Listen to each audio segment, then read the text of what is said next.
Psicosis con el economista Manuel Suterland, quien también es investigador. Manuel, estábamos hablando de la sustitución de importaciones y de todo lo que ello implica, mucha inversión y que quizá, me lo dirás tú, si es posible en el corto plazo o mediano plazo. Claro, la cuestión es que lo primero es arreglar el asunto cambiario, ¿no? La crisis cambiaria, ¿no? Hay que O buscar sea, una acortar la estabilidad. brecha que hay entre el dólar oficial y el paralelo. Correcto, eso sería, la idea sería un solo tipo de cambio, como en la mayoría de países del mundo civilizados. Tú vas a cualquier país y hay un solo tipo de cambio, hay uno que para la compra, otro para la venta, pero la diferencia es muy pequeña, ¿no? Pero dijiste país civilizado, o Sí. sea, no somos civilizados Bueno, nosotros o desarrollados. el sistema cambiario no es civilizado, es un sistema cambiario muy discrecional, arbitrario y que no le funciona a nadie. Te voy a poner un ejemplo. Suponte tú que tienes un amigo en Francia que quiere invertir en la producción de vasos en Venezuela. Él te pregunta, yo voy a poner $1.000.000 en Venezuela o de euros. ¿Cómo puedo recuperar yo mi inversión en Venezuela? Porque vamos a vender vasos en bolívares. Entonces, ¿tú qué le vas a decir? Bueno, cuando vendas los bolívares, vas a agarrar los bolívares y vas a ir al banco y vas a meterte en una subasta a ver si sale tu número, si no sale. Es como una rifa. Y entonces, claro, nadie puede invertir así, con esa incertidumbre si va a tener los dólares, si no los va a tener, el precio que los va a comprar, la variación. La economía y la inversión necesita exactitud, certidumbre, y este sistema no ofrece eso. O sea, no hay garantía, según tú. No hay garantías cambiarias, por decirlo de alguna manera, para poder recuperar tu inversión rápidamente, y también hacen falta muchas garantías jurídicas, mucha seguridad jurídica, mucha transparencia, equilibrio de poderes. Entonces la cuestión acá es que se puede sustituir la importación de algunas cosas puntuales que se pueden hacer en Venezuela, derivados del petróleo, por ejemplo, petroquímica, donde tenemos ventajas competitivas, pero otro montón habrá que importarse. Tú comes pasta, ¿no? La pasta fundamentalmente es trigo, entonces eso se tiene que importar. Muchas cosas no se producen acá y es normal. En todo el mundo, en ninguna parte, todo el mundo produce lo que consume. La autarquía es una cuestión superada hace 300 años. Todos los países tienen intensos intercambios comerciales, compran y venden. Compran lo que no producen de manera competitiva y venden lo que producen de manera más competitiva en el mercado mundial. Entonces la cuestión acá es, ¿qué hacer para que nuestras empresas sean competitivas y qué hacer para aumentar el poder adquisitivo de los trabajadores? Ajá. Con todo esto que estamos viviendo de las sanciones económicas Sí, y de esta política arancelaria de Donald Trump, sí. ¿eso evita o es muy cuesta arriba sustituir las importaciones? Diría que las sanciones, el esquema sancionatorio completo es una barrera infranqueable para la recuperación económica. No puede salvarse la economía con unas sanciones tan fuertes. Las sanciones son bastante duras, son profundas y amenazan ser peores. Hay una escalada que varios funcionarios del gobierno de Trump han dicho que apenas están empezando y que piensan que progresivamente van a agravar el esquema sancionatorio. Entonces ya en estas condiciones es imposible una recuperación económica porque de 2013 a 2021 la economía perdió entre 70 y 80%. Entonces tú, para empezar a hablar de recuperación económica, tienes que crecer a tasas muy altas. Y no se puede crecer a tasas muy altas si no puedes vender bien tu petróleo, si tienes que venderlo por descuento, si tienes que hacer operaciones ship to ship en alta mar. ¿Qué es eso? Operaciones ship to ship es que tanqueros, barcos van a alta mar y con mangueras, tuberías, se conectan con otros barcos y hacen un trasiego de petróleo. Eso se pierde mucho Eso es dinero. lo que se llama el mercado negro del Es petróleo. parte de ese mercado de contrabando petrolero, ¿no? En donde los barcos salen sin transponder, sin ubicaciones, pintan sus cascos, apagan transmisores, son casi piratería esa cosa. Entonces, eso ha traído ya muy malas experiencias.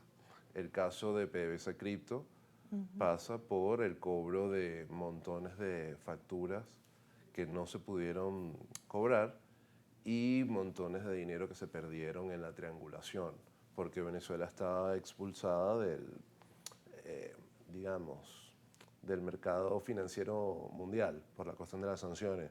No hay bancos que quieran hacer correduría de pagos para el petróleo venezolano y nadie se quiere meter con eso, porque puede tener sanciones secundarias. Ajá, Manuel, pero ¿cuáles son esas rendijas por las cuales el Ejecutivo Nacional puede tomar medidas para precisamente paliar un poco o detener el impacto de las sanciones? Yo creo que no hay una rendija. Ni con lo que aprendió en la primera parte, en los primeros años de las sanciones. Sí, fíjate, cuando estaba el señor El Aizami, según el mismo gobierno, más o menos se malversaron 21 mil millones de dólares, según lo que apareció públicamente. Eso es prácticamente el 70% de las exportaciones de 3 años.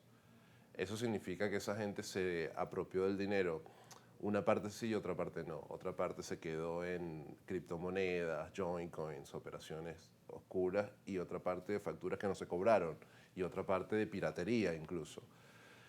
Venezuela tiene muy mala experiencia en ese trasiego y en ese intento de triangular de manera oscura para obtener espacios para evitar las sanciones. Yo creo que lo fundamental aquí es que tiene que haber un proceso de negociación entre el gobierno de Estados Unidos, el gobierno nacional y la oposición venezolana, donde se pueda llegar a un acuerdo para la eliminación de sanciones.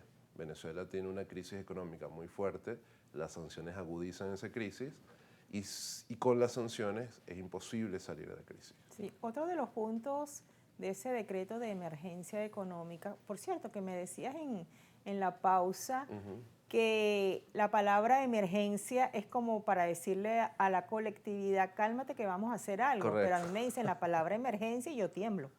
Claro, el decreto de emergencia económica trata de decirte, mira, entendemos que la situación es caótica, es crítica, es dura y vamos a tomar medidas extraordinarias para tratar de paliar esta situación de la manera más eficaz posible. Es decir, hay unos objetivos generales en cada punto del decreto, pero no se explica el cómo se va a acometer. Claro, hay unas especies de premisas, por decirlo de alguna manera, dentro del decreto, pero no se explica qué se va a hacer, cómo se va a hacer, cuándo se va a hacer, cuáles son los objetivos, las metas puntuales, qué es lo que espera, por ejemplo, si en Alemania sucede un problema inflacionario de golpe, lo que se espera es que el ministro y el presidente del Banco Central aparezcan y expliquen y digan, mira, la inflación subió de golpe por 10%, por esta razón, vamos a subir la tasa de interés, vamos a comprar bonos de la deuda alemana, vamos a vender activos, vamos a hacer cosas puntuales para paliar esta situación. En el decreto económico no aparece ninguna medida puntual para hacer ninguna cosa. Sí, el punto sobre la autorización de las contrataciones necesarias, Sí. ¿hacia dónde va?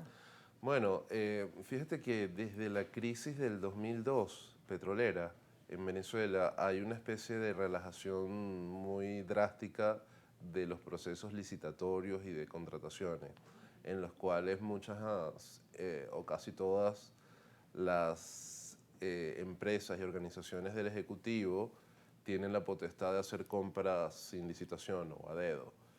Eso agiliza los procesos mucho, pero es una ventana muy fuerte para la corrupción, porque se monopoliza un contrato, una compra. claro, los jefes de compra o a diversas organizaciones pueden decir, bueno, le voy a comprar los pequeños a Pequeños Sutherland y voy a comprar vehículos Toyota de Toyota Sutherland Company, que son empresas tuyas que tienes de alguna manera de fachada. Mía no, tuya.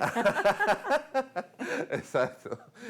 Bueno, exactamente, tú me entendiste bien. No, por supuesto, el ejemplo está muy bien dado. Claro, entonces hay que hacerlo exactamente lo contrario. Hay que buscar más licitación, más transparencia y más fiscalización y auditabilidad. Pero está incluida la modificación, la posible modificación de la ley de licitaciones Está en planes, sí, está en planes para que eso sea más directo, pero eso y más expedito. me Sí. preocupa. Manuel, nueva pausa en Kikosis y retornamos en pocos minutos. Ya venimos.